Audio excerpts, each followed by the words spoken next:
My name is Payal. I am from class 8th B class. So topic is what is resources? Resources. Definition. I supply of something, a piece of equipment act that are available for somebody to use.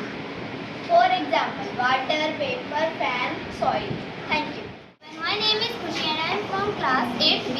Today my topic is what is renewable resources. Renewable resources do get replenished and renewable quickly, which are some are unlimited and are not affected by human activities such as solar and wind energy. इसका मतलब ये है कि renewable resources वह होते हैं जिनका उपयोग हम बार बार कर सकते हैं। अगर वह खराब भी हो गई है, मतलब अगर उनकी क्वांटिटी कम हो गई है, तो हम उन्हें और अधिक बनाकर उसको उपयोग में ला सकते हैं अपने।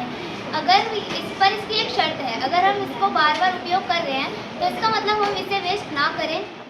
Wind, solar, geothermal, tidal, biomass and hydro. My name is Prachi and I am a student of class 8B. Today's my topic is non-renewable resources.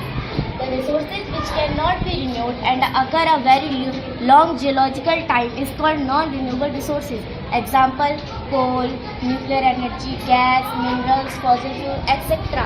इसका मतलब यह होता है कि हमें जो भी non-renewable resources मिली हैं ये बहुत ही लिमिटेड स्टॉक में होती हैं और हमें इसका बहुत सावधानी से इस्तेमाल करना चाहिए ताकि हमारे आने वाली जनरेशन को भी इन सब चीज़ों का फ़ायदा मिले।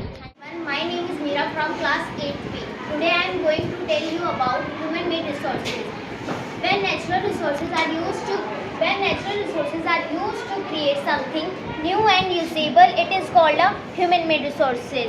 For example, lamp, smartphone, building, rocket, car, iron. इसका यह मतलब है कि नेचुरल रिसोर्सेज से हम कुछ क्रिएट और नई उपयोगी चीज़ बना सकते हैं। इसे हम ह्यूमन मेड रिसोर्सेज कहते हैं। Thank you. Everyone, my name is Riddhima, I read in class 8th B.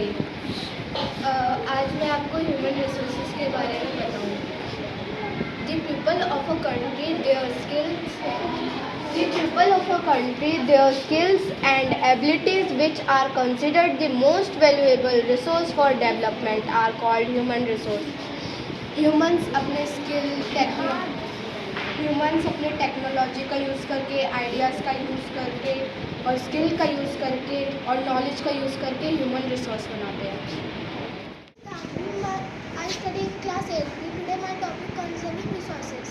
Using resources carefully and giving them time to get renewed is called conservation of resources. ये इसका मतलब होता है कि जैसे रेड लाइट पर हमारी गाड़ी रुकती है तो वहाँ तो हमें बंद करनी चाहिए, चालू नहीं करनी चाहिए, इसलिए उसको कहते हैं कंजर्वेशन ऑफ रिसोर्सेज।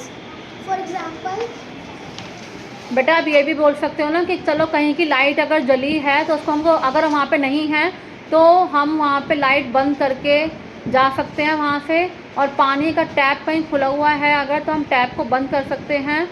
ठीक है, ऐसे हम कंजर्व कर सकते हैं अपने रिसोर्सेज को। आगे फॉर एग्जांपल, रिड्यूस का मतलब होता है कि हम ये जो चीज़ मत खरीदें, मीन्स अपने परचेज को कम करें, उसको रिड्यूस कहते हैं। यूज़ का मतलब होता है जो वस्तु हम यूज़ कर रहे हैं उसको दोबारा यूज़ कर सकते हैं, उसको यूज़ कहते हैं। रिसाइकलिंग का मतलब होता है जो पुरानी वस्तु है उसको नई में बदलना, उसको रिसाइकल कहते हैं। My name is Riddhi. I'm studying in 8th B. Today is my topic net resource. Net resource means the resource that